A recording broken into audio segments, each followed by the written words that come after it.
agent called me up and he said, I understand that you're doing this movie. There's a part for a slightly over-the-hill action star, movie star, and Tim would like to be considered. I said, well, no, it's a straight part. It's not a comedy part. He said, yeah, he knows. And I said, and there's no money. So yeah, he knows. And he said, and I said, it's a small part. It's a good part, but it's a small part. He said, yeah, no, Tim's read the script. He'd like to meet you. So I said, wow. So he came over and very graciously did the movie. I thought it was pretty terrific. It's great, isn't it? Yeah. Basically, the performance you're going to get is the cast. That's it. You're going to get the performance of the person that you. There's people talk about transformational actors and actors stretching and daring casting. There really isn't any such thing. You're going to get that. What you're casting is that soul of that person, and so you have. I have a lot of people I've been fortunate enough to work with, and also you work with a casting director.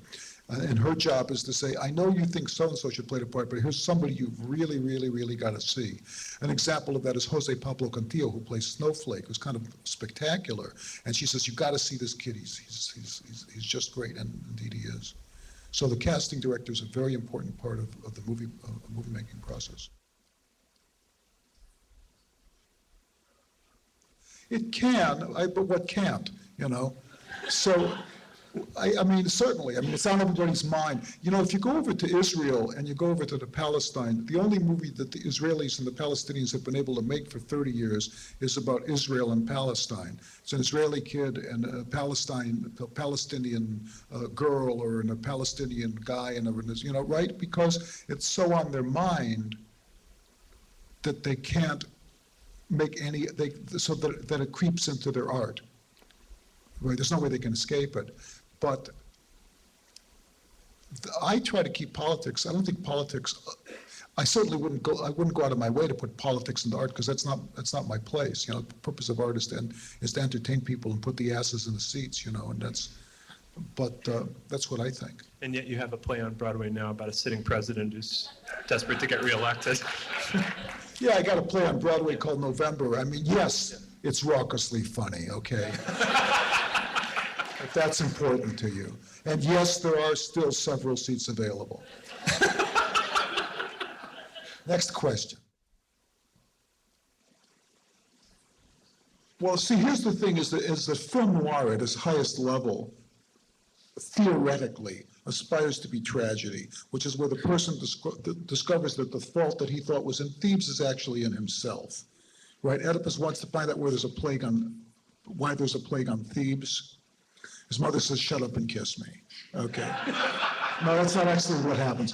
What happens is he discovers that he is the cause of the plague on Thebes, right? So here's a guy who wants to find purity in the world, and he wants to find purity in the world, and what Emily Mortimer explains to him is, don't go looking for purity in the world. If you're really interested in purity, why don't you find some purity in yourself, right? So that he finds out that his character is his fate and that he's given the choice not to change the world, which is the purpose of political thought, right? That and graft, but to change himself, and so that's what he decides to do. So that's the end of his hero journey.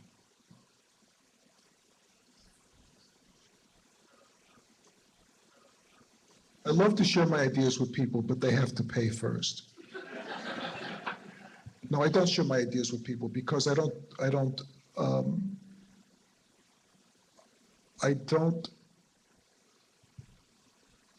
Because it's very hard to get a straight. Here's several reasons. One is it's very hard to get a straight answer because the only people I'd share them with is my friends, and my friends want to make me feel good, right? So what if they tell me they like it, right?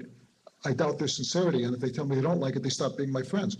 So what's the point?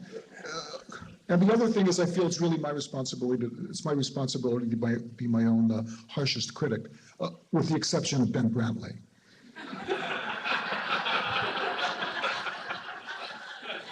Can I ask you what the difference is for you between writing for film and writing for television? I'm referring to your TV series, The Unit. Oh, there's no difference. It's the same thing. I was doing this television show, The Unit, and so it's a 46-minute action show. So there's really no difference except the length of time in which it takes place. But the fact that the characters carry over a long period of time rather than everything being compressed within one 2-hour. Yeah, but you know, Tolstoy did that too, and nobody criticized him. That's true, he did. No, I wasn't criticizing. Yeah.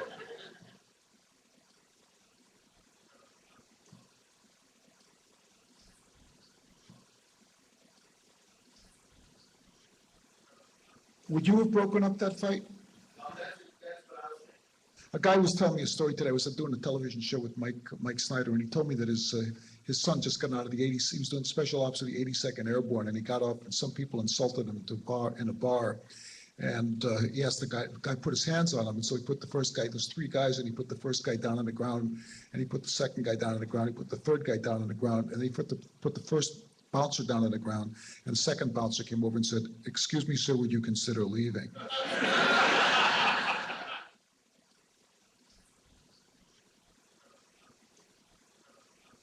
Well, we all want to be good. You know, the question is at what cost?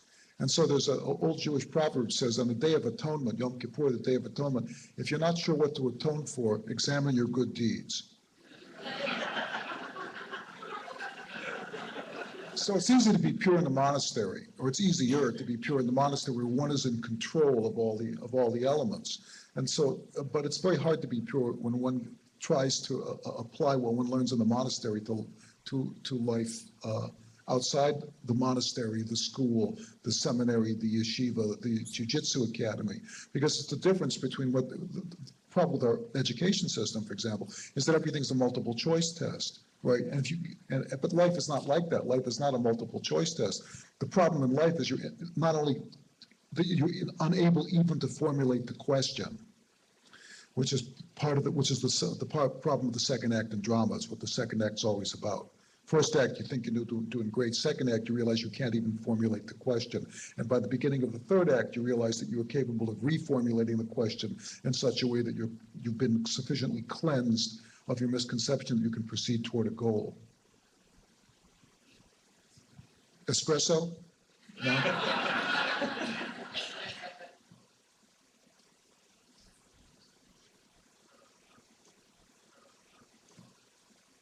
I made a film I think was one of the more modern progenitors of that genre, House of Games with Ricky Jay and Joey Montana and Lindsay Krause. And it was surprising because people haven't seen that movie that way in quite a while. And then other people started making them, just like if you make a cowboy picture, people can make cowboy pictures. And then I started making them, and then I realized it was time to make something else. So there you are.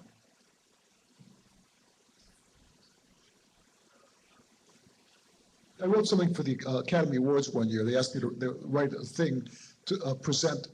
Will Smith actually wrote it to present the award for editing, and I said everybody in the movie business is doing two things. They're doing their particular job, acting, designing the costumes, choreographing the fights, staging the car chase, making the sets, doing the music, and telling the story. They're doing two things at once. So they're doing thing A in order to do thing B. But the editor, there's only thing B. That's all the editor does is tell the story. They aren't also doing anything else. You follow me? It's a little bit abstruse. If I design the costumes, I say, I want to design the most beautiful costumes I can in order to serve the story, right? I want to make them beautiful, I want to make them correct, and I want to help the director and the actors tell the story. If I do the sets, I say I want to make the most beautiful sets I can that are the most correct sets in order to tell the story. But the editor isn't making the costumes, the editor isn't making the sets. All the editor's doing is telling the story. So when you get into the editing room, that's where you learn how to make a movie, because you're stuck with all the useless garbage that you shot, and you're pleading with the editor to help you find the story and fix all of your good ideas and help you tell the story. So this is the 10th movie I did with Barbara Tulliver, my very good friend and colleague. She was an assistant on my first two films and then cut the other 8, and I treasure her greatly. And she used to go into with Robert Ellsworth, they'd go into the cutting room on the weekends when the rest of us were trying to get 2 hours of sleep, and go through the footage, especially of the fight sequences, and say, oops, I think you lacked this. Why don't you see if you can't pick that up next week? So I love working with the editor. Is that a part of the filmmaking process that you really love, editing? Yeah, I love everything except scouting. Scouting's a pain in the ass. I also have an idea, maybe I'm wrong, that you like mixing because the sound mixes for your films are so precise. The quietness in your movies is. Thank you. Yeah, this is a great mixer, and Gary Bourgeois is the avatar mixer over at Sony, and you can do so much with the sound mix. I mean, for example, that huge sequence in the arena, there's nobody there, but it's mainly it's the cutting and the sound mix.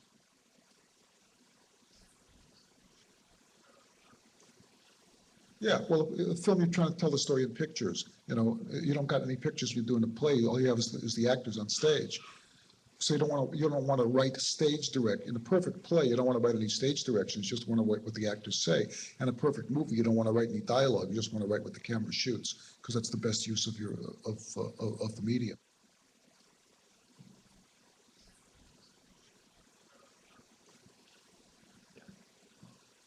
Maybe. Yeah, it could be. I mean, I'm still trying to figure out the difference between realism and naturalism. And my son asked me that he woke up the other morning, he's 9, he said, Dad, what is existentialism? I said, I don't know and nobody knows. So, but in symbolism, I'm not quite sure about it, but it has something to do with semiotics, which I'm sure I don't know what that means.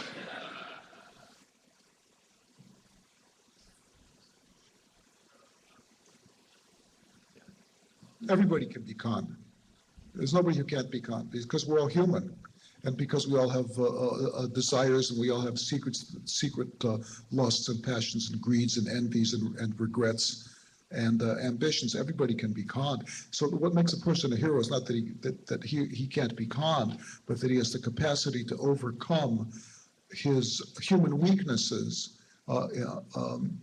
in order to serve some higher ideal. Well, we're going to go discuss existentialism, but I really want to thank you all for coming, and David. Thank you all so much.